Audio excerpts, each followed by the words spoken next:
Hello बच्चों, कैसे हैं आप सभी। मैं विपुल आप सभी का स्वागत करता हूं आज के इस वीडियो में।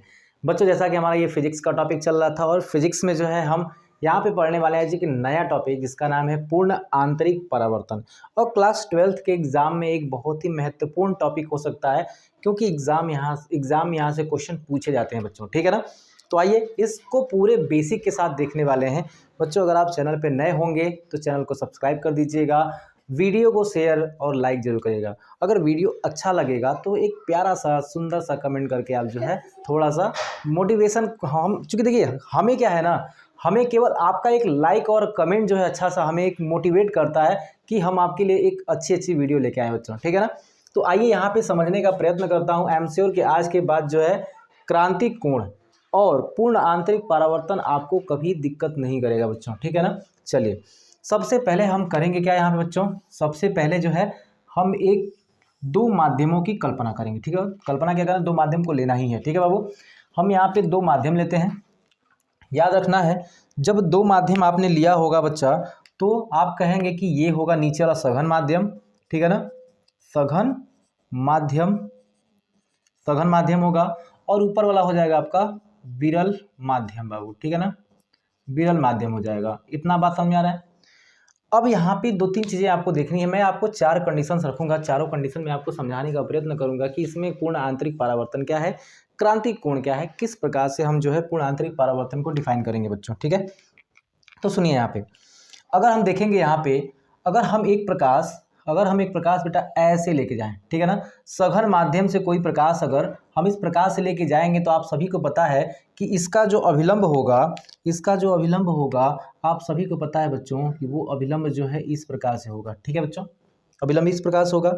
और प्रकाश जब सघन माध्यम से विरल माध्यम में जाती है तो अभिलंब से दूर हटती है, क्योंकि ये देखिए आप यहाँ पे एक बात समझिएगा, प्रकाश जो है एक माध्यम से दूसरे माध्यम, प्रकाश सीधी जा रही थी ऐसे, प्रकाश ऐसे जा रही थी, आपने इसको डिस्टर्ब कर दिया, आपने इसके जगह पे अलग माध्यम रख लिया, क्योंकि ये सघन माध्यम है। सघन माध्यम के बाद आपने माध्यम बदल दिया, क्योंकि सघन माध्यम ही होता तो ये क्या होता, ये यूं सीधे निकल जाता। लेकिन क्या है कि यहाँ पे जो है सघन माध्यम के जस्ट बाद विरल माध्यम है, तो प्रकाश के मार्ग में अवरोध उत्पन्न हो गया और इस अवरोध के कारण जो है ये विरल माध्यम में जाने पर अभिलंब से दूर हट जाएगी। मैंने आपको पिछली वीडियो में बताया था कि अगर प्रकाश के अपवर्तन में दो चीज़ें आपको याद रखनी है कि विरल माध्यम से प्रकाश अगर सघन माध्यम में जा रही है तो अभिलंब की ओर झुकेगी, और अगर सघन माध्यम से विरल माध्यम में जा रही है तो अभिलंब से दूर हटेगी। इस चीज़ को आपको याद रखना है बच्चों, ठीक है ना।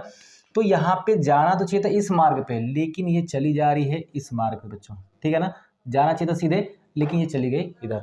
मतलब आपके दिमाग में एक चीज़ बनना चाहिए कि यहाँ जो आप कोण बना रहे हो, अभिलंब से कोण आई जो बना है, ठीक है ना, वो कोण क्या होगा बेटा, आर। अभिलंब से जो कोण आई बना है ये कोण आर होगा, क्योंकि एक बात याद रखिएगा, हमेशा जो है बाबू, हमेशा जो है ना आर जो होता है ना, ये आर हमेशा आई से बड़ा होगा, ठीक है ना। आर हमेशा आई से बड़ा होगा। कब, जब सघन माध्यम से बाबू, सघन माध्यम से प्रकाश जो है वो विरल माध्यम में जा रही होती है। तो सघन माध्यम से प्रकाश जो है विरल माध्यम में जा रही होती है, तो यहाँ पे हम कह सकते हैं कि आर का मान जो होता है वो आई की तुलना में बड़ा बनता है। अब जरा ध्यान से समझिएगा बाबू यहाँ पे, ठीक है ना। एक और कंडीशन लेते हैं, ठीक है बच्चा, एक और कंडीशन लेते हैं और उस कंडीशन के द्वारा जो है फिर समझाने का प्रयत्न करते हैं। एक यहाँ पे मैंने अभिलंब ले लिया, एक बेटा अभिलंब मैंने यहाँ पे ले लिया, और चाहूँगा तो एक अभिलंब जो बेटा यहाँ पे मैं ले सकता हूँ, कोई समस्या की बात नहीं है, ठीक है बच्चों। देखिए यहाँ पे अब मैं इस वाले अभिलंब में क्या करूँगा कि आई का मान और बढ़ाऊँगा। याद रखिएगा, ये जो आई है बेटा, इस आई का मान जो है मैं और बढ़ाऊँगा, तो मैं आई का मान और बढ़ा दिया, ठीक है बच्चा। आई का मान मैंने और बढ़ाया तो अभिलंब से और दूर हटेगी, क्योंकि आर का मान बढ़ जाएगा। क्या होगा, आर का मान बढ़ जाएगा आपका। जब आई का मान आप बढ़ाओगे ना तो आर का मान बढ़ जाएगा, क्योंकि आर जो होता है वो आई से बड़ा बनता है। यानी कि जो अपवर्तन कोण होता है वो आपतन कोण से बड़ा बनता है। कब, जब सघन माध्यम से प्रकाश विरल माध्यम में जा रही होती है तब। याद रखिएगा। तो यहाँ पे कोण अगर क्या है, यहाँ पे कोण आई बनता है तो ये कोण क्या कहलाएगा, आर कहलाएगा। मतलब आप जितना ही कोण बड़ा करते जाओगे आई का मान आप जितना बड़ा करोगे आर का मान बच्चा उतना ही बड़ा होता जाएगा, ठीक है ना। आर का मान जो है उतना ही बड़ा होता जाएगा, और आप देख पा रहे हो कि ऐसे क्या होगा, धीरे धीरे वो नीचे की तरफ जाएगा। तो अब एक कंडीशन ऐसा आएगा, एक कंडीशन बेटा ऐसा आएगा कि जब आप प्रकाश को भेजोगे तो प्रकाश क्या होगी, यूं आपकी जाएगी बच्चा, ठीक है ना, याद रखिएगा। जब आप प्रकाश को भेज रहे हो सघन माध्यम से विरल माध्यम में तो प्रकाश जो है ऐसे जा रही है। तो आपको ध्यान देना है बच्चा, आपको ध्यान देना है, ये जो आपतन कोण आई बना आपका, ये जो आपतन कोण आई बना है वो क्या है, इस अपवर्तन कोण को 90 अंश पे बना के जाएगा, ठीक है ना। ये अपवर्तन कोण कितना बना आपका, ये अपवर्तन कोण जो आर है वो 90 डिग्री बन गया। और याद रखिएगा, जब भी याद रखेंगे इस बात को, बहुत इंपॉर्टेंट चीज़ें हैं यहाँ पे। मैंने आपको जो 4 चीज़ें यहाँ पे कवर कर रहा हूँ अब ना, ये चारों जो है ना बहुत इंपॉर्टेंट है। मैंने आपको पहले क्या बताया, मैंने आपको बताया कि अगर मैं यहाँ पे एक माध्यम मानूं, यहाँ पे 2 माध्यम की कल्पना करूं, एक सघन माध्यम एक विरल माध्यम, और सघन माध्यम से प्रकाश को मैं विरल माध्यम की ओर लेके जाऊं, तो यहाँ पे हमको 2 चीज़ें सीखने को मिलेंगी। एक है क्रांतिक कोण के बारे में पता चलेगा और एक है पूर्ण आंतरिक परावर्तन के बारे में पता चलेगा। इन दोनों चीज़ों को सीखने में बहुत ही मज़ा आने वाला है बाबू, ठीक है ना। ज़्यादा ध्यान दीजिएगा सारी चीज़ों को। मैंने पहले कंडीशन में कहा कि मान लीजिए कि अगर सघन माध्यम से विरल माध्यम में प्रकाश जा रही है तो यहाँ पे जो आई कोण बनेगा, आर कोण यहाँ बनेगा क्योंकि अपवर्तन कोण बनेगा यहाँ पे, और सघन से विरल में जाते समय जो है आर का मान हमेशा आई से बड़ा बनता है क्योंकि अभिलंब से दूर हटती है प्रकाश। अभिलंब से दूर हटेगी, जाहिर सी बात है आर का मान बड़ा बनेगा। फिर जो है मैंने कहा कि अगर इसका मान और बढ़ा दूं, यानी आई का मान और बढ़ाऊं, और मैं आई का मान ज़्यादा करके फिर अगर लेके जाऊंगा तो आर का मान पहले से भी ज़्यादा निकलेगा। आर का मान जो है पहले से भी ज़्यादा होगा क्योंकि अभिलंब से और दूर हट जाएगी बेटा, ठीक है ना। और एक समय ऐसा आएगा कि आई का मान जब आप इतना बढ़ा दोगे कि यहाँ पे अपवर्तन कोण जो आर है वो 90 अंश के बराबर हो जाएगा।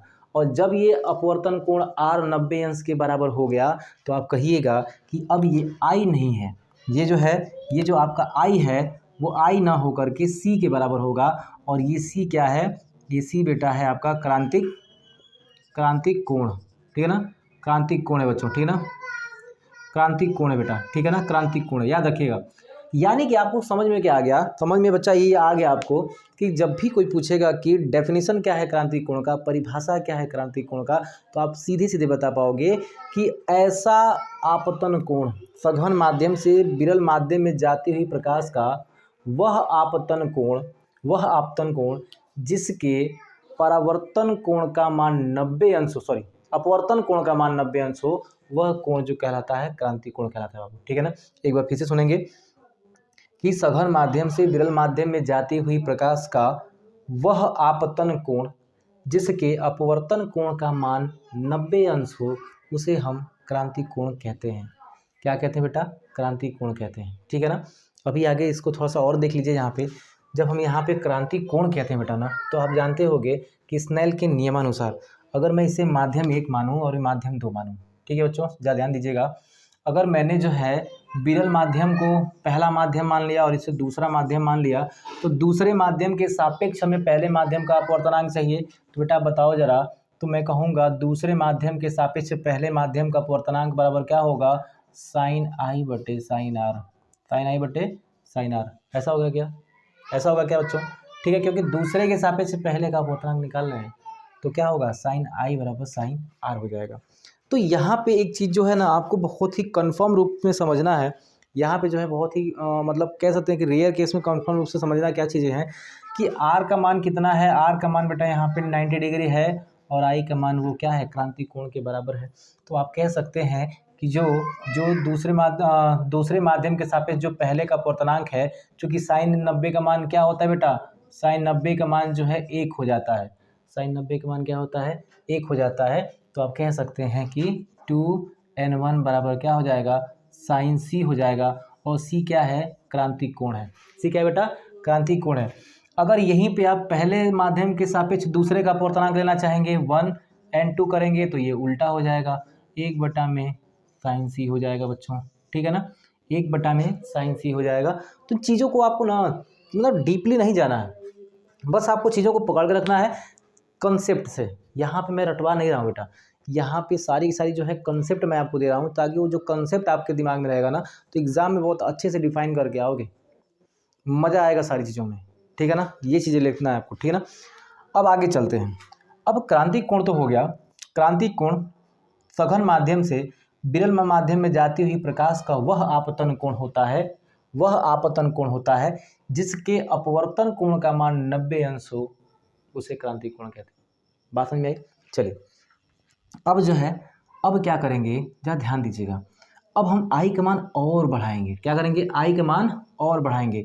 जब आई का मान बच्चा और बढ़ा दोगे ना, तो प्रकाश अब क्या होगा, प्रकाश जो है अब विरल माध्यम में जाएगी नहीं, क्योंकि आप देख रहे हो कि क्रांतिक कोण पे ही प्रकाश विरल माध्यम में न जा करके पृष्ठ पे ही चल रही है। लेकिन जैसे ही आपने यहाँ पे मान और बढ़ाया आई का, यहाँ पे मान जो है बेटा आई का और बढ़ाया, तो आपने क्या देखा कि अब जो प्रकाश विरल माध्यम में जानी चाहिए थी, वो प्रकाश क्या हो रही है, उसी माध्यम में जा रही है। मतलब कि आप कह सकते हैं कि सघन माध्यम से जाने वाली प्रकाश फिर सघन माध्यम में ही जा रही है, सघन माध्यम से जाने वाली प्रकाश वापस सघन माध्यम में जा रही है, और इसी घटना को कहते हैं पूर्ण आंतरिक परावर्तन। ठीक है ना?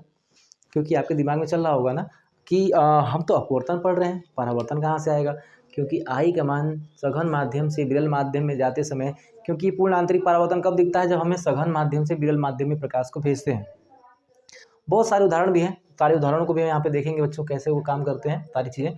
पहले एक बार जो इसको समझिए, ठीक है ना?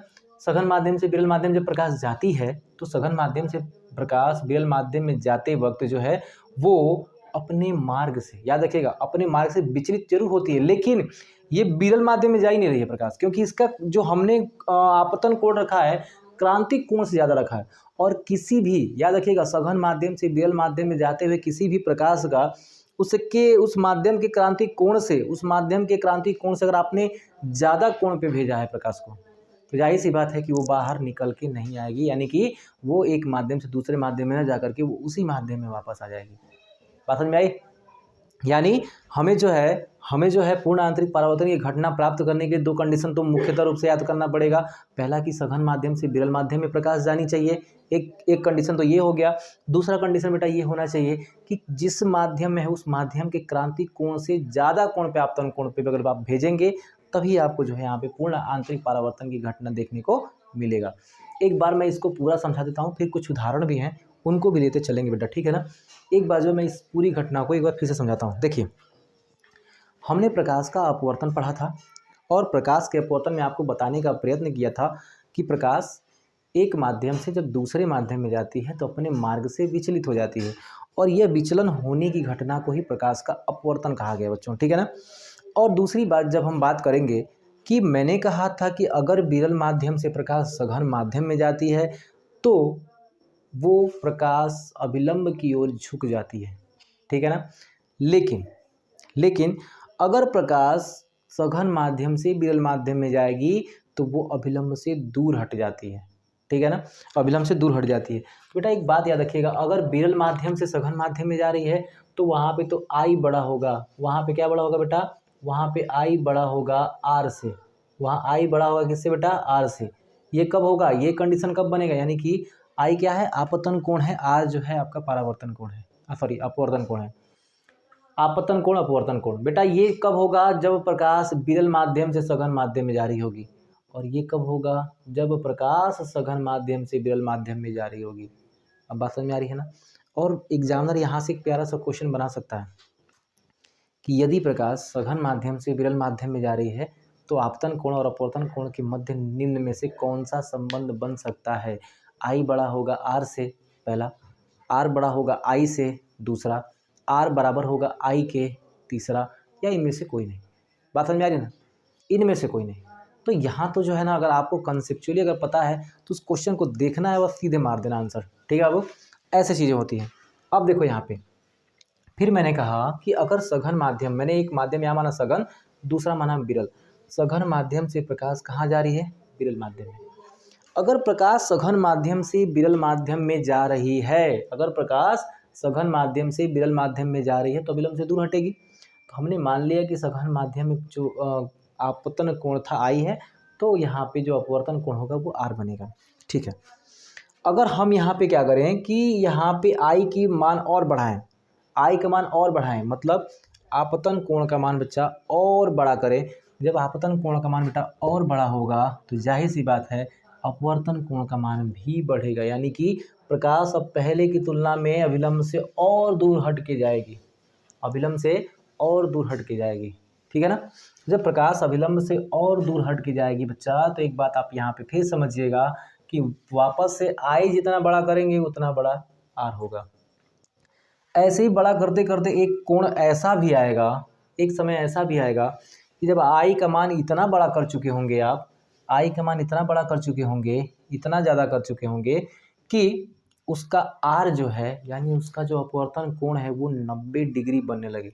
और जब ऐसा कंडीशन आता है तो ये आई जो है वो अब आई आपतन कोण ना रह के क्रांतिक कोण कहलाता है उस माध्यम का, क्योंकि हर माध्यम का क्रांतिक कोण अलग अलग होता है, ठीक है ना। जैसे हीरे का क्रांतिक कोण जो है वो कितना होता है बेटा, 24 होता है, ठीक है ना। हीरे का क्रांतिक कोण बेटा कितना होता है, 24 होता है। यहाँ तक समझ आया, हीरे का क्रांतिक कोण 24 होता है और जल का भी लगभग 48 के आसपास होता है, ठीक है बच्चा, कोई दिक्कत नहीं है। अब आइए जरा यहाँ पे अगर हम बात करें क्रांतिक कोण की, अगर आपको परिभाषा देना है तो एक बार मैं फिर से परिभाषा को यहाँ पे रिवाइज कर रहा हूँ, फिर से कह रहा हूँ, आप लिख के रखिएगा, बहुत आसान है, याद नहीं करना है, याद करना ही नहीं है। देखिए क्रांतिक कोण यही तो आपतन कोण है। अगर मैं ये कहूँ कि देखिए सघन माध्यम से विरल माध्यम में जाती हुई प्रकाश का वह आपतन कोण, सघन माध्यम से विरल माध्यम में जाती हुई प्रकाश का वह आपतन कोण जिसका अपवर्तन कोण 90 अंश के बराबर हो उसे हम क्रांतिक कोण कहते हैं, ठीक है ना। किस आपतन कोण को, इस आपतन कोण को जिसका अपवर्तन कोण क्या है 90 अंश है, वो आपतन कोण क्या कहलाएगा, क्रांतिक कोण कहलाएगा। बात समझ में आई। और क्रांतिक कोण के लिए मैंने आपको यहाँ पे संबंध भी निकाल दिया, अपवर्तनांक और क्रांतिक कोण के बीच संबंध, ठीक है बच्चों। अब अगला कंडीशन जो है ना बाबू, यही अगला कंडीशन क्या है, पूर्ण आंतरिक परावर्तन है। यही जो आपका अगला कंडीशन है वो क्या है, पूर्ण आंतरिक परावर्तन, ठीक है बच्चा, पूर्ण आंतरिक परावर्तन यही है आपका अगला। मतलब अब कोई पूछे कि अगर देखिए यहाँ पे मैं कर क्या रहा हूँ, इस पूरे कंडीशन में आई के मान को बढ़ाते जा रहा हूँ।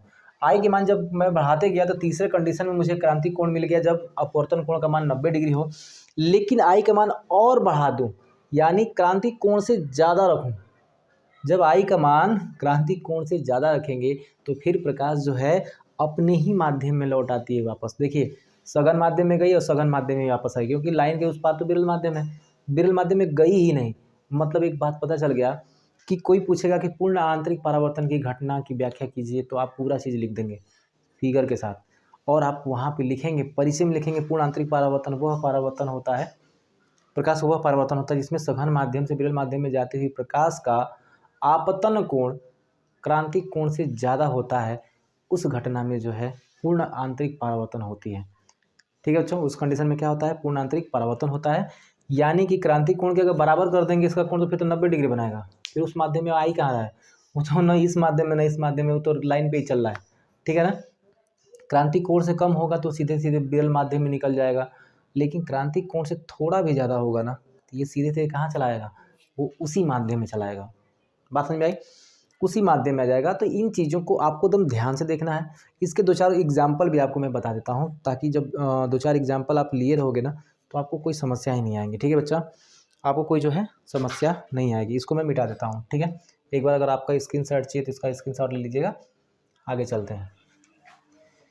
क्योंकि व्याख्या अगर करनी होगी ना तो पूरी फिगर के साथ एक एक फिगर को अगर आप समझाओगे तो आराम से जो है 1 पेज 2 पेज 1.5 पेज में आप लेके जा सकते हो आंसर को, ठीक है बच्चा। लेकिन अप्रोच आपकी जो होनी चाहिए ना वो काफ़ी स्पीड होनी चाहिए बच्चों, ठीक है ना। आपके पास लिखने का स्पीड होना चाहिए, क्वेश्चन आप बहुत तेज़ लिखो, लिखते जाओ, अब लिखने का प्रैक्टिस करो आप, क्योंकि आपको प्रैक्टिस करना ही पड़ेगा, ठीक है बाबू, नहीं तो समस्याएं आ जाएंगी एग्जाम के वक्त बच्चों, ठीक है ना। आइए अब कुछ उदाहरण देखते हैं पूर्ण आंतरिक परावर्तन के, ठीक है ना। पूर्ण आंतरिक परावर्तन के उदाहरण, अगर हम उदाहरण लें तो सबसे पहला मृग मृच्छिका करेंगे बच्चों, ठीक है ना। एक बात याद रखिएगा, मृग मृच्छिका जो है बहुत ही महत्वपूर्ण है बच्चों, ठीक है ना। रेगिस्तान में मरीचिका, ठीक है बाबू, क्या है आपका, रेगिस्तान में मरीचिका, ठीक है बच्चों, रेगिस्तान में मरीचिका, याद रखिएगा। रेगिस्तान में मरीचिका का मतलब क्या है, कैसे है, किस प्रकार से है, याद रखिएगा कि रेगिस्तान के अंदर जो भी पौधा होता है, रेगिस्तान के अंदर जो भी पौधा आपको दिखाई देगा बच्चों, जो मान लीजिए मैं रेगिस्तान के अंदर खड़ा हूँ, तो रेगिस्तान में टेम्परेचर इतना ज़्यादा होता है दोपहर के समय में कि यदि आप जो है किसी दूर स्थित पेड़ को अगर आप देखेंगे तो वह पेड़ जो है आपको उल्टा दिखाई देगा।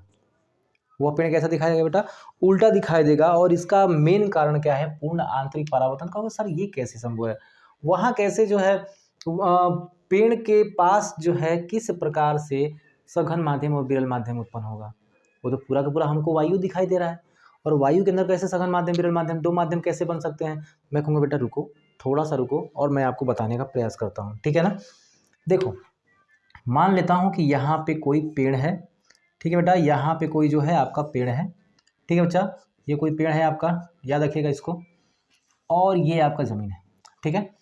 यहाँ लालू आप खड़े हो, लालू आप यहाँ पे खड़े हो, ठीक है ना। ये मेरा प्यारा सा रसगुल्ला देखो यहाँ पे, ये लालू जो है ऐसे खड़ा है, ठीक है ना। और ये लालू जो है ना देखने का प्रयत्न कर रहा है इसे, ठीक है ना। वो देख क्या रहा है? वो देख क्या रहा है बेटा ना, कि ये पेड़ उसको जो है कुछ दूरी पे इसको उल्टा दिखाई दे रहा है, ठीक है ना। ये पेड़ जो है उसको कुछ दूर पे उल्टा दिखाई दे रहा है। ऐसा इसलिए हो रहा है क्योंकि पूर्ण आंतरिक परावर्तन हो रहा है। और ये पूर्ण आंतरिक परावर्तन क्यों होगा? क्योंकि याद रखिएगा, जब धूप बहुत ज़्यादा होगी और यहाँ का मौसम बहुत गर्म होगा, तो गर्म हवाएं जो है बेटा वो ऊपर की ओर उठेंगी। याद रखिएगा, हवा गर्म होकर फैलती है, हवा गर्म होकर क्या होगी बेटा? निचली सतह पे फैलती है और ऊपर की ओर उठेगी। यानी नीचे की तरफ फैली ना तो उनके मॉलिक्यूलर एक दूसरे से बहुत अलग अलग हो जाएंगे, बहुत दूर दूर हो जाएंगे। इसका मतलब हवा की सघनता यहाँ पे खत्म हो गई। हवा की जो सघनता है बेटा वो क्या हो गई? हवा की जो सघनता है वो नीचे वाले लेयर पे क्या हो गई? कम हो गई। लेकिन जब हवा की सघनता कम हो जाती है, हवा जब गर्म होकर फैलती है और ऊपर उठने लगती है, तो ऊपर जाते समय हवा धीरे धीरे क्या होता है? ऊपर जाते समय जो हवा होती है बेटा वो वापस से ठंडा होने लगती है। जब हवा नीचे गर्म होकर फैलती है और फैल करके ऊपर जाने लगती है, तो जब वो ऊपर जाती है तो धीरे धीरे क्या होता है? हवा जो है ठंडा होने लगती है। और जब हवा ठंडा होने लगेगी बेटा, तो उनके मॉलिक्यूलर अब एक दूसरे के पास पास आना स्टार्ट कर देंगे। जब मॉलिक्यूलर एक दूसरे के पास पास आ जाएंगे तो सघनता बढ़ जाएगी। यानी कि आपने देखा कि यहाँ पे सघनता थी नहीं और यहाँ पे सघनता बढ़ गई, यहाँ पे सघनता थी नहीं और यहाँ पे सघनता बढ़ गई। तो बेटा एक बात आप बताइए, एक बात बहुत प्यार से बताइएगा कि सघन माध्यम में प्रकाश देखिए हर समय नहीं दिखाई देगा, वो तभी दिखाई देगा जब माध्यम के क्रांतिक कोण से ज़्यादा कोण पे जो है अगर यहाँ से प्रकाश आ रही हो, ठीक है ना। अगर ये पेड़ जो है आती है तो टकरा करके उसका जो है प्रकाश उसी पेड़ से आने वाली जो प्रकाश है टकरा करके उसी माध्यम में निकल जाती है।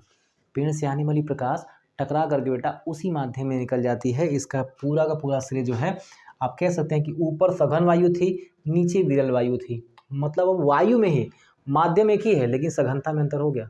आपने अभी तक बहुत पढ़ा था कि सघन माध्यम जैसे कि पानी है, सघन माध्यम का मतलब कांच है। नहीं, वायु में भी दो माध्यम हो सकते हैं, विरल माध्यम, सघन माध्यम। जैसा कि आपने देखा यहाँ पे रेगिस्तान के अंदर नीचे सूर्य के ताप से धरती गर्म है, गर्म होकर के जो हवाएं हैं नीचे की वो फैलती हैं और फैल करके वो ऊपर की तरफ उठती हैं। हवाएं जब नीचे फैलेंगी तो यहाँ पे जो है उनकी सघनता समाप्त हो जाएगी और उनके दूर दूर अणु जो हो जाएंगे, अणु जब दूर दूर हो जाएंगे तो जाहिर सी बात है यहाँ पे क्या होगा? विरल माध्यम उत्पन्न हो जाएगा, ठीक है ना। लेकिन जब ये ऊपर उठेंगी हवाएं, गर्म होकर जब हवाएं ऊपर उठती हैं तो मानसून वानसून का कंडीशन इसी पे आता है बच्चों, आपने कक्षा 10वीं में पढ़ा होगा।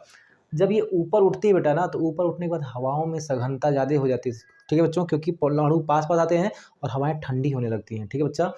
इस वजह से नीचे विरल वायु और ऊपर क्या होती है? सघन वायु। तो सघन माध्यम से आने वाली प्रकाश अगर इस आने वाली आपतन कोण का मान अगर 90 अंश से ज़्यादा है तो उसी माध्यम में क्या होगी? उसी माध्यम में वापस लौट जाएगी। अब इस प्राणी को, अब ये जो प्राणी है वो क्या देखता है? मान लीजिए इस प्राणी का जो है आँख, चूँकि मैंने ज़्यादा छोटा बना दिया पगला को, मान लीजिए यहाँ पे आँख होता, वो क्या देखता? वो क्या देखता कि वो प्रकाश जो है ना यूँ आ रही है, वो प्रकाश उसको आभासी दिखाई देता ना बेटा, उसको लगता कि प्रकाश जो है यहाँ से आती हुई प्रतीत हो रही है। इस प्राणी को क्या लगता है बेटा? कि प्रकाश जो है यहाँ से आती हुई प्रतीत हो रही है। और यदि प्रकाश यहाँ से आती हुई प्रतीत हो रही है इसको, तो इसको प्रतीत होगा कि पेड़ क्या है? इसको प्रतीत होगा कि पेड़ यहाँ पे है, यहीं पेड़ उल्टा दिखाई देगा। अब बात समझ में आ रही है बाबू? अब बात समझ में आ रही है। और अगर आप ठंडे प्रदेशों में चले जाएंगे ना, ठंडे प्रदेशों में चले जाएंगे और ठंडे प्रदेश में आप देखोगे कि जैसे कि आप अंटार्कटिका में चले जाओ तो जो नाव है ना वो नाव आपको ऊपर दिखाई देगी। वो जो नाव है आपको ऊपर दिखाई दी। जिस प्रकार से आपने रेगिस्तान में गए ना, और रेगिस्तान में जाने के बाद आपको पता चला कि जो पेड़ था वो उल्टा दिखाई दे रहा है। क्यों दिखाई दे रहा है? क्योंकि ऊपर जो है सघन वायु, नीचे जो है विरल वायु है, और सघन माध्यम से आने वाली प्रकाश उसी माध्यम में वापस लौट जाती है। और इस प्रकार अगर ये घटना हो रही है तो इस यहाँ पे अगर आप देखोगे, इसको अगर आप दूर से देखोगे तो आपको ये प्रकाश कहाँ से आती हुई प्रतीत होगी। अगर मान लो ये लालू जो है यहाँ पे भी होता, लालू यहाँ पे भी होता, तो इसको प्रकाश जो है कहाँ से आती हुई प्रतीत होती? यहाँ से आती हुई प्रतीत होती। और इसलिए अगर यहाँ से आती हुई प्रतीत होती थी, ये पेड़ भी यहाँ न प्रतीत होके यहाँ प्रतीत होता। और ये पूरी की पूरी घटना कैसी है? पूर्ण आंतरिक परावर्तन है। क्यों? क्योंकि सघन माध्यम में प्रकाश है और उसी माध्यम में वापस लौट जा रही है। इतनी बात समझ में आई? आगे के एग्जाम्पलों को लेते हैं। मैंने आपको बताया ना, मैंने आपको बताया कि इसी प्रकार से अगर आप जो है, इसी प्रकार से अगर आप ठंडे प्रदेशों में जाओगे, कहाँ जाओगे बेटा? ठंडे प्रदेशों में, ठीक है ना। अगर आप जो है ठंडे प्रदेशों में जाओ, प्रदेशों का मतलब अति ठंडे, ये नहीं कि आप उत्तर प्रदेश में आ जाओ ठंडा देखो फिर नाव आपको उल्टा दिखाए, ऐसा नहीं होगा, क्योंकि यहाँ पे हवाओं में उतना जो है फ़र्क नहीं पड़ता है। अगर आप ठंडे प्रदेशों में जाओगे और जाहिर सी बात है आप जो लेयर पे खड़े हो, यहाँ पे मान लीजिए कि कोई नाव है, ठीक है ना, मान लीजिए बर्फीले एरिया में जा रहे हो आप, यहाँ पे कोई नाव है। एक बात याद रखिएगा कि ठंडी के दिन में जहाँ भी मौसम ठंडा होता है, उत्तर प्रदेश में ले लीजिए चाहे कहीं भी ले लीजिएगा, अगर मौसम ठंडा हो रहा है ठंडी के दिनों में, नीचे की वायु सघन होती है और ऊपर की वायु गर्म होती है, जिस कारण से शीतलहरी का मौसम आपको देखने को मिलता है। क्या गर्मी में आपको शीतलहरी मिलता है क्या? शीतलहर का मौसम जो है गर्मी में नहीं मिलता है, ठंडा में ही मिलता है। ठंडा में क्यों मिलता है? क्योंकि नीचे वायु सघन होती है, ठंडा होती है, दाब ज़्यादा होता है। तो जो वाष्प बन के वायु निकलने वाला था, वो वाष्प जो है वहीं संघनित हो जाता है, पृथ्वी के निचले लेयर में ही संघनित हो जाता है। और जब निचले लेयर में बेटा संघनित हो जाएगा तो जाहिर सी बात क्या है, निचले लेयर में अगर संघनित हो जाएगा तो जाहिर सी बात बेटा ये है कि नीचे जो होगी वो भारी वायु है, ऊपर जो है हल्की वायु है। हल्की वायु विरल होती है और भारी वायु जो होती है वो सघन होती है। मैंने इससे पीछे ही बताया। तो यहाँ पे बर्फीले इलाका में है ये नाव, ठीक है ना। और बर्फीले इलाका में अगर नाव है तो ये वाला एरिया क्या होगा? नीचे की जो वायु होगी वो सघन होगी, यानी ये सघन माध्यम का काम करेगा, है ना। ऊपर क्या होगी? विरल माध्यम का काम होगा। अब यहाँ पे कोनो रसगुल्ला खड़ा है ना, यहाँ कोनो रसगुल्ला अगर खड़ा है और वो देखता क्या है, इसको बेटा प्रतीत होता है ना, इसको प्रतीत होता है कि जो नाव है वो ऊंचाई पे है। नाव जो बेटा वो क्या है? वो कुछ ऊंचाई पे है, ठीक है बेटा। यहाँ देखिएगा ये नाव जो है इसे यहाँ दिखाई देगी, याद रखिएगा। ये नाव बेटा वो यहाँ देखेगा, ठीक है। क्यों यहाँ देखेगा? क्यों इसको यहाँ प्रतीत होगा अगर दूर से? क्योंकि पास आएगा ना, पास आएगा तो क्रांतिक कोण का मान घट जाएगा, क्रांतिक कोण से घट जाएगा उसका मान, इसलिए इसको जो है वो नाव वहीं दिखाई देगी। लेकिन दूर से देखेगा ना, दूर से देखेगा तो यहाँ पे क्या होगा? पूर्ण आंतरिक परावर्तन की घटना होगी। कैसे होगी? देखिएगा, प्रकाश गई और जा करके उसी माध्यम में लौट गई, प्रकाश जा रही है उसी माध्यम में लौट जा रही है। इस प्राणी को जो है ये वाली जो प्रकाश है यहाँ से आती हुई प्रतीत हुई, इस प्राणी को जो है ये वाली प्रकाश बेटा यहाँ से आती हुई प्रतीत हुई। यानी कि आप कह सकते हो कि अगर इसको प्रकाश यहाँ से आती हुई प्रतीत हो रही है तो इसको नाव भी यहीं दिखाई देगी। नाव भी लगेगा कि क्या है? कुछ ऊंचाई पे है। क्यों? क्योंकि ऊपर की वायु हल्की होती है, ठंडे प्रदेशों में ऊपर की वायु हल्की होती है, नीचे की वायु भारी होती है, जिसकी वजह से यहाँ पे इसको लगेगा कि ये प्रकाश ऊपर से आते हुए प्रतीत हो रही है। लेकिन यहाँ पे हो रहा है पूर्णांतिक परावर्तन, प्रकाश सघन से विरल में जा ही नहीं रही है। अगर सघन से विरल में जाएगी फिर इसको नाव क्या होगा? यहीं पर दिखाई देगा। लेकिन जब क्रांतिक कोण से ज़्यादा कोण पर अगर ये देखेगा तो इसको यहाँ पे पूर्ण आंतरिक परावर्तन की घटना होगी, जिसकी वजह से क्या होगा? इसको ये प्रकाश जो है यहाँ से आती हुई प्रतीत होगी और उसको यहाँ पे ये चीज़ दिखने को मिलेगा बच्चों, ठीक है ना। यहाँ पे बात समझ में आई। अब थोड़ा सा मछली वाला भी एग्जाम्पल ले लेते हैं बेटा, ठीक है ना। बहुत चर्चित है मछली वाला एग्जाम्पल, ठीक है बच्चों। मछली वाला जो एग्जाम्पल है बेटा बहुत चर्चित है, ठीक है बेटा। मछली जल में जो है ना, जल स्रोत में मछली का रहना बेटा, ठीक है ना, वो शंकु का नियम भी कहते हैं, बहुत लोग शंकु का प्रयोग भी मानते हैं। मान के चलता हूँ बेटा ना, सुनिए, मान लेता हूँ कि यहाँ पे ये जल है और जल के नीचे जो है ना वो क्या है बेटा? मछली है। जल के नीचे क्या है बेटा? मछली है। क्या ध्यान दीजिएगा, जल है, जल के नीचे मछली है, तो मछली कहाँ तक देख पाएगी? क्या ध्यान दीजिएगा, मछली जो है, क्योंकि जल जो होता है बेटा ना, ये जल है, ज़रा ध्यान दीजिएगा। थोड़ा सा मैं इसको जल टाइप का बना भी दूँ नहीं तो आप लोग कहोगे कहाँ जल है। मछली जल की रानी है, जीवन उसका पानी है, हाथ लगाओ डर जाएगी, बाहर निकालो मर जाएगी, फिर आदमी उसका फ्राई करके खा जाएगी, ठीक है। देखो यहाँ पे ऐसे है, व्यक्ति मछली खा जाएगा, ठीक ना। देखो अब क्या है, ये जो मछली है, ये जो मछली बेटा ना, वो कहाँ कहाँ देख सकती है, मछली कहाँ तक देख पाएगी? मछली बेटा वहीं तक देख पाएगी जहाँ तक इसका क्रांतिक कोण का मान जहाँ तक इसके आपतन कोण का मान क्रांतिक कोण से कम हो। क्योंकि मछली अगर बाहर की चीज़ों को देखना चाहती है पानी में से, वो देख उन्हीं चीज़ों को पाएगी। जैसे मान लीजिए कि ये यहाँ से यहाँ पहुँचा, ठीक है बेटा, यहाँ से जो प्रकाश जा रही है, प्रकाश जाने वाली प्रकाश यहाँ होके जाएगी, यहाँ से जाने वाली प्रकाश, ठीक है बेटा, थोड़ा सा और झुक जाएगी, यहाँ से जाने वाली प्रकाश अब क्या होगी, इधर होके जाएगी। मतलब ये इसका क्या होगा, यहाँ पे जो इसका क्या बना, यहाँ पे जो कोण बना वो क्रांतिक कोण है, क्योंकि इसकी क्या होगा, इसका अपवर्तन कोण 90 डिग्री के बराबर हो गया। यहाँ तक भी देख लेगी वो। लेकिन अब जैसे भी इसका कोण और घटाओगे तो क्या होगा, प्रकाश जो है उसी माध्यम में लौट आएगा, पानी में ही। इसी प्रकार इधर भी कितना देख पाएगी वो, इधर भी मान लो बेटा इधर जाएगी तो प्रकाश इधर निकल गया, ठीक है ना। प्रकाश क्या हो रहा है, निकल जा रहा है इधर। देखो जरा ध्यान से, अगर यहाँ पे गई तो प्रकाश जो है और अविलंब से दूर हटेगा, क्योंकि जितना आई का मान बढ़ाओगे अब वहाँ पे परावर्तन कोण का मान उतना ही बढ़ेगा। फिर यहाँ पे गया, अब क्या होगा, ये सामने चली गई, मतलब ये क्या है, क्रांतिक कोण है जी, ओ उल्टा बन रहा है, देखो क्रांतिक कोण है बेटा, ठीक है ना। लेकिन अब अगला कंडीशन, और कोण बढ़ा दोगे ना, और कोण बढ़ाओगे तो क्या होगा, इस मार्ग पे वो उसी माध्यम में लौट आएगी। मतलब मछली कहाँ तक देख पाएगी, मछली जो बेटा ना वो केवल और केवल क्रांतिक कोण के आसपास के इलाकों तक ही देख पाएगी, जहाँ तक क्रांतिक कोण बन रहा है वहीं तक, क्योंकि उसके बाद जो प्रकाश आ रही है ना वो अगले माध्यम में जा ही नहीं रही है। जब अगले माध्यम में नहीं जाएगी तो मछली जो है उधर देख नहीं पाएगी। इसलिए मछली को जो है, मछली को जो चीज़ दिख रहा है बेटा ना वो शंकु के रूप में दिखाई देगा। मछली का जो दृष्टि क्षेत्र है, मछली का जो दृष्टि क्षेत्र है बेटा वो कैसा है, शंक्वाकार है। मछली का जो दृष्टि क्षेत्र है वो शंकु के आकार का है। मछली का जो दृष्टि क्षेत्र है बेटा वो कैसा है, शंकु के आकार का है। समझ में आ रहा है बेटा, यहाँ पे मछली का जो है शंकु का आकार का है। यहाँ पे एक बार बताओ सभी लोग, ठीक है बच्चों, कोई दिक्कत नहीं होगा, बहुत मजा आने वाला है, कोई समस्या नहीं आएगी, ठीक है बाबू। मज़ेदार टॉपिक है, पढ़ते जाइएगा आप लोग, समझ में आएगा, ठीक है बच्चा ना। सुनिए, अगर मान लीजिए अगर ये शंकु का क्या है बेटा, ये शंकु की त्रिज्या r है और ये शंकु की ऊंचाई बेटा h है। शंकु की त्रिज्या r और शंकु की ऊंचाई h है, तो आप सभी जानते हो कि ये क्या हो जाएगा, ये एक यहाँ से यहाँ तक क्या बनेगा, तिर्यक ऊंचाई निकालते हैं ना, कक्षा 10 में आपने पढ़ा होगा। तिर्यक ऊंचाई निकालेंगे तो क्या निकलता है, तिर्यक ऊंचाई, जो तिर्यक ऊंचाई होता है बेटा, जो तिर्यक ऊंचाई होता है वो कितना होता है, कर्णी में h का स्क्वायर प्लस r का स्क्वायर होता है ना बाबू, कर्णी में h का स्क्वायर प्लस r का स्क्वायर। तो यहाँ क्या निकल जाएगा, कर्णी में h का स्क्वायर प्लस r का स्क्वायर।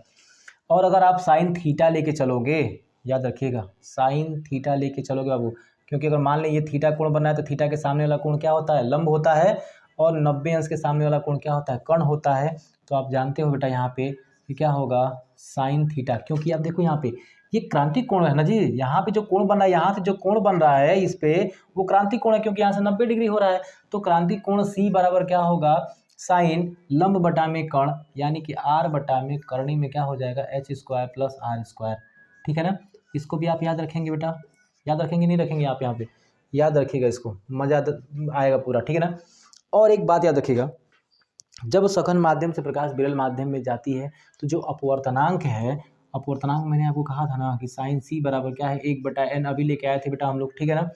अगर 1/n आप रखोगे तो 1/n, क्योंकि ये जो है आप अगर यहाँ पे जो है इसको दूसरा माध्यम, इसको पहला माध्यम मानते हैं, या फिर इसको पहला माध्यम इसको दूसरा माध्यम मानते हैं, तो इस माध्यम के सापेक्ष इस माध्यम का अपवर्तनांक 1/n हो जाएगा साइन C के बराबर। अभी पीछे मैंने यहाँ पे प्रूव किया था, ठीक है बाबू।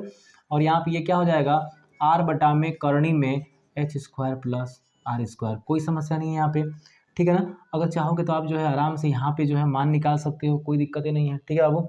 इसको इधर लेके जाओगे तो r का मान भी निकाल सकते हैं, अपवर्तनांक भी निकाल सकते हैं। अपवर्तनांक अगर निकालना चाहेंगे तो n बराबर क्या होगा, ऊपर लेके जाएंगे तो कर्णी में h का स्क्वायर प्लस r का स्क्वायर बटा में r हो जाएगा। आप यहाँ से अपवर्तनांक भी निकाल सकते हैं, कोई दिक्कत नहीं है। r का मान भी निकाल सकते हैं, गुणा करके दोनों बात करके क्या करेंगे, यहाँ पे r का वही मान निकाल सकते हैं। तो यहाँ से जो है ना ये संबंध भी हमें प्राप्त हो जाएगा। तो यहाँ से एक और अनुप्रयोग देख लिए बच्चों, ठीक है ना। कुछ अनुप्रयोग और भी हैं, उनको भी देखने का प्रयत्न करेंगे बेटा यहाँ पे, ठीक है ना। कुछ और भी अनुप्रयोग हैं, कुछ और भी यहाँ पे उदाहरण हो सकते हैं इसके, ठीक है ना, पूर्णांतिक परावर्तन के। जैसे कि जो कांच में दरारें आती हैं, अगर मान लीजिए कोई कांच है, अगर मान लेते हैं बेटा यहाँ पे कोई कांच है और कांच के अंदर बेटा क्या आ गई हैं, कांच के अंदर कुछ दरारें आ गई हैं, कांच के अंदर दरारें आ गई हैं ना, तो दरारें जब आप साइड से देखोगे ना तो चमकती हुई आपको प्रतीत होती हैं। दरारें जो होती हैं चमकती हुई प्रतीत होती हैं। ऐसा कारण इसलिए होता है क्योंकि इसमें जो है ना वायु भर जाता है। इनके दरारों में क्या भर जाता है बेटा? वायु भर जाता है, जो कि कांच के सापेक्ष विरल माध्यम का काम करता है। कांच के सापेक्ष क्या करता है बेटा? विरल माध्यम का काम करता है। और जब प्रकाश इस प्रकार से यहाँ पे पड़ती है कि इनके किनारों पे प्रकाश जो है वो वापस उसी माध्यम में लौट जाए, वायु में अइबे न करे, जो बीच में वायु भरी है इस माध्यम में प्रकाश अइबे न करे, बल्कि आने वाली सघन माध्यम से प्रकाश उसी माध्यम में घुस जाए, ठीक ना, आने वाले प्रकाश उसी माध्यम में घुस जाए, ठीक है बच्चों। तो क्या होगी, हमें कांच की दरारें जो है चमकती हुई दिखाई देंगी। ये है पूर्ण आंतरिक परावर्तन का उदाहरण बच्चों, ठीक है ना। ये है आपके पूर्ण आंतरिक परावर्तन के उदाहरण। मैंने बहुत सारे आपको उदाहरण बता दिए हैं बच्चों, ठीक है ना। यहाँ पे बहुत सारे उदाहरण बताए कि जब आप पूर्ण आंतरिक परावर्तन पे एक क्वेश्चन लिखने जाओगे, एक कंटेंट लिखने जाओगे, तो आपके पास इतना सारा मटेरियल होगा ना कि आप बहुत आराम से सारी चीज़ों को लिख सकते हैं बच्चों, ठीक है ना। तो प्यारा सा कमेंट करके बताइएगा कि वीडियो कैसा लगा है। वीडियो को लाइक ज़रूर करिएगा, चैनल पे नए हैं चैनल को सब्सक्राइब कर लीजिएगा। आज के लिए इतना ही, जय हिंद।